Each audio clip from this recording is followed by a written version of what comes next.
Hey guys, it's zVeNoMz here with a deck profile. I'm profiling my Inzektors this time. I don't have all the cards yet, but I have a bunch of it coming in the mail, and hopefully I'll soon be able to do a full complete deck profile for you guys. So here's the deck.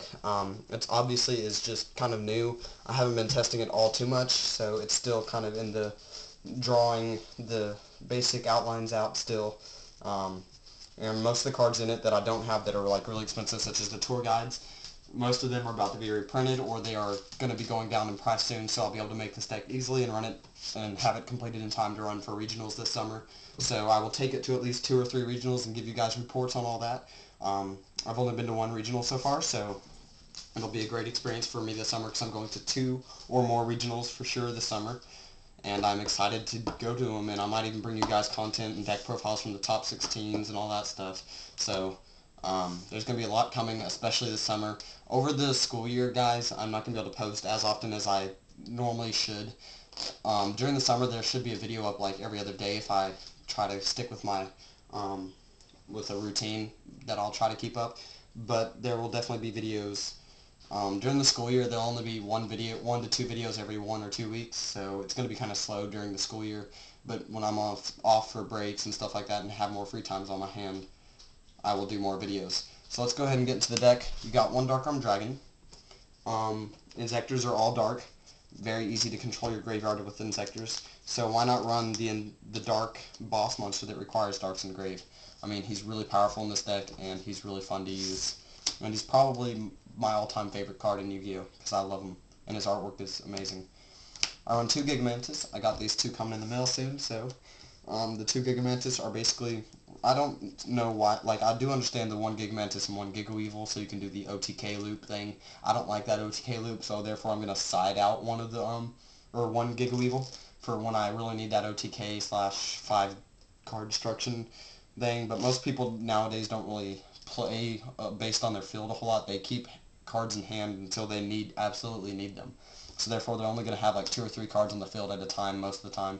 Some people do go overset, but not many. And plus, this gives you, as long as you have a Dragonfly with a Hornet in first turn, then you've got a 4,000 attack field first turn. So there's nothing to beat that with. I mean, it's really good. You got triple Hornets. These 3 are going to be the hardest for me to get out of the whole deck, actually, because nobody has them, and the people that do have them won't trade them. But 3 Inzektor Hornet, it basically destroys your opponent's field, and it's fun, and it gives you pluses off of other Inzektor monsters. You got 3 Inzektor Dragonfly. I've got 2 coming in the mail soon.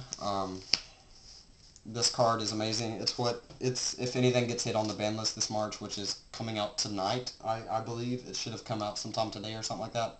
I'll give you guys an analysis on what I think about the ban list after it comes out. But this card is really good. Special summons a card from the deck after an equip monster leaves. So you equip Hornet, destroy a card, and special summon this guy. Centipede, you equip Hornet, and then you detach it to destroy a card on the field, and then with this card's effect, you get to add an Inzektor back to your hand. So you either add Gigamantis or Dragonfly, depending on what you need. This card is really good. It's got 1600 attack, so it's pretty powerful. This, along with the Dragonfly equipped with Gigamantis, is your first turn 4,000 beats, or just strong field opening, so it's really good. I run a pretty basic tour guide engine in here, but the only difference is I run Tour Bus. Most people don't run Tour Bus. I really like Tour Bus because, number one, it was the first really expensive card that I truly pulled on my own. I did pull a Trishula and a Pot of Duality, but those were like not really fair because they were in special edition boxes. So those shouldn't really count for awesome pulls because they weren't really that awesome. Anyways, Tour Bus is amazing. Bought it, my very first pack I ever bought of Order of Chaos. I pulled this, and this is what made me interested in Order of Chaos, because I realized that this set is ridiculously amazing for price-wise, and I've been buying Order of Chaos since then. So this card is really good. It provides me a lot of extra support that I can get by returning cards like Dragonfly back into my deck and reusing them some more. 3 Tour Bus. I'm a Tour Guide, sorry. 3 Tour Guide is basically the basic Tour Guide engine, and those are about to be reprinted, so as a common or a rare, I can't remember which, but it's going to be in one of the 2 packs that are coming out soon, so I'm happy about that. And 1 Sand Game because it searches out most of the deck, so why not? The last monster is 2 Effect Veilers. It's about to get reprinted soon. I'm pretty sure I'm about to trade for a couple rares here soon, so, I mean, and I'm only valuing them at like $6 since they're about to get reprinted, and that's about half their value right now, their real value, but their value is going to be going down, so I don't want to get ripped right before they come out. That's it for the monsters. You got, for the spells, you got 2 Pot of Dualities. I was originally running 3 in here, but I took out the third one because I didn't really like how it worked. I always had too many coming to my hand faster. I always Pot of Duality, and then out of that, one of the 3 cards I had, or sometimes even 2 of the 3 cards I had were Pot of Dualities. So that was getting really obnoxious for me. I couldn't stand it. I took out 1, and now it's running perfectly. 1 Allure of Darkness just for more draw power with alongside Pot of Duality, and it makes Leviair a little bit of a better play for yourself. For the staples, you have Monster Reborn, Dark Hole, Heavy Storm, and 3 MSTs. The 3 MSTs actually run really well, even with the Destruction of Hornets, so Dark Hole the same. I really like Dark Hole, even though most Inzektor players don't like it. Pot of Avarice is really good late game. It's almost a staple in a lot of decks nowadays, and I really like it in here. It is a dead draw early game, obviously, but it's not that bad because this deck fills its graveyard pretty fast. Fool's Burial just to get the Hornet to grave, and Book of Moon just because it's a staple. For the traps, I run 2 Call of the Haunted to reuse Dragonflies, Tour Bus, Sandgam, whatever you want to reuse. I run the Solemn Brigade, which is 2 Solemn Warnings and 1 Solemn Judgment, for those of you who don't know, which I don't know anybody that doesn't know. But this is really good card setup there.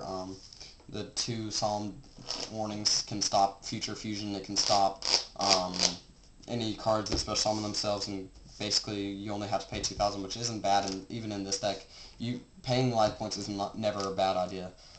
Starlight Road, just because if they Torrential Tribute or do anything weird to disrupt your game, you get a free Stardust and they lose a card and you don't really lose anything. You just get like an instant +2 or 3, depending on the situations, of course. 2 Convulses, because this card is amazing and it's better than Bottomless at the moment, in my opinion. And I would replace them with Dimensional Prisons if I had them, but I don't, so therefore I have that.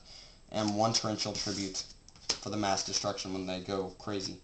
Now for the extra deck, that's it for the main deck, but for the extra deck, I run 3 Windups and Mains. This deck rank 3 is like crazy. You really do run through all 3 of these the whole game, generally. I run through at least 1 or 2 every game, if not 3. I love this card. It's my favorite rank 3 to go for, so I go for it most of the time. Next, you got 2 Leviairs, because Leviairs are really good if they remove any of your stuff with like DD Crow, or if you remove it with Allure of Darkness or Dark Arm Dragon, you can get it right back and then go for more power plays. Another one of my favorites is number 20, Giga Brilliant. This rank 3 exceed is amazing. It basically, if you get a bunch of these out in one turn and just add a bunch of attack, it's really fun and really good. 3 Leviathans, because Leviathan is amazing. It's a free 25 beat stick, and it's basically your Stardust Dragon that can't negate stuff, except in the new modern days kind of stuff. I'm going to run 1 Grinosaurus until I find a better rank 3 exceed to replace all the rest of them, because Grinosaurus is really good in my opinion, especially against Inzektors that don't run Gigamantis or only run 1 Gigamantis and Windups. You destroy their weak monsters and you get, hey, free extra 1,000 dealt to them for destroying a card. That's pretty nice. Sounds like a Caius that I might know. But anyways, except for this is when it attacks instead of when it's summoned. But anyways, 2 Inzektor Exobeetle. I'm getting 1 in the mail soon. It's a really good card. For the few chances that I will rank 6 exceed, he's going to be my option. He's my only rank 6 option, so I like having options, but the only options I'm really having for this deck is rank 3s, and even that I'm not having that many options. But the options that I do have just benefit the deck so much. And then of course you gotta, for the final card, you gotta run the Stardust Dragon because you run Starlight Road. So in general, that's the whole deck list, guys. It's running pretty well right now. A couple announcements for my channel. I might be doing a Watt deck profile once I get a few of the basic Watts, and Thunder Kings obviously. But once I get those, I might do a Watt deck profile. Might be coming soon. If you guys want me to, I could go more in depth with the Inzektor deck. I could explain more of the stuff. I could go in and do a deck on cards that might be interesting tech choices in the deck such as 2 cards I found, which I'll go ahead and do it on this video, that I thought would be interesting techs in the deck that most people don't know about. A Verdant Sanctuary and a Layer Wire. Verdant Sanctuary basically says whenever an insect on your side of the field is destroyed, add one add one insect type monster from your deck with the exact same level. So if they destroy your Dragonfly, hey, just add another Dragonfly. If they destroy your Centipede, add a Dragonfly. It's really good in my opinion, but it's only one of those things you really just tech in. If you run if you run ants for some reason, you could run this and make a pure Inzektor build, like completely pure, no Dark Arm Dragon, no Effect Veilers, no Tour Guides, all that stuff. So that's optional. Layer Wire. This is a card I'm actually very deeply considering right now. It's a very decent card, actually. You remove an insect from your graveyard and destroy 1 card your opponent controls. Or 1 monster, I believe. Yeah, destroy 1 monster your opponent controls. Destroy the selected monster. But basically what it is you banish a Dragonfly, you destroy a monster, you exceed into Leviair, you pull back the Dragonfly, then you go just crazy with the Dragonfly again, just because of this 1 card that also got you that destroy, and the Leviair obviously. So Layer Wire, I'm really heavily considering. Verdant Sanctuary, I'm not really considering that much, but I'm still going to test it out on DN a little bit and maybe a little bit in real life, and if it turns out good, I might just run 1. But Layer Wire, I'm definitely going to have to run 1 or 2 of, at least test it, for sure, if not actually use it. But I'll let you guys know how these cards test out in future videos, and you might even be able to see the stuff. Now for this, I'm not going to put up a side deck right now, but I'm going to throw in some cards that I'm pretty sure I'm going to be running in the side deck that I don't have everything for my side deck yet. I'm going to be running a couple Giga Weevils, just for the OTK little thing that you can do. A couple Hoppers, because it's an interesting tech and it really can provide extra outs to different situations. It's really good. I know I have a couple more Mystic Tomato somewhere. I'm going to side either 2 or 3 of that. I'm going to side the 1 or 2 Spirit Reapers because it's ranked, it's a level 3 that stalls. So why not? I'm also going to side deck the Dimensional Fissures because those are really good in this deck and it doesn't hurt the deck at all too much. And I've also got the 2 Chaos Sorcerers that one of them I need a BLS for, but those will definitely be in the side deck. And I might even side the Thunder Kings if I can get my hands on them. So if you guys enjoyed the video, please rate, comment, subscribe. Any suggestions on what I could do better? And my battery's about to die, so I really got to go. And plus this is getting really big. So rate, comment, subscribe. See ya, YouTube.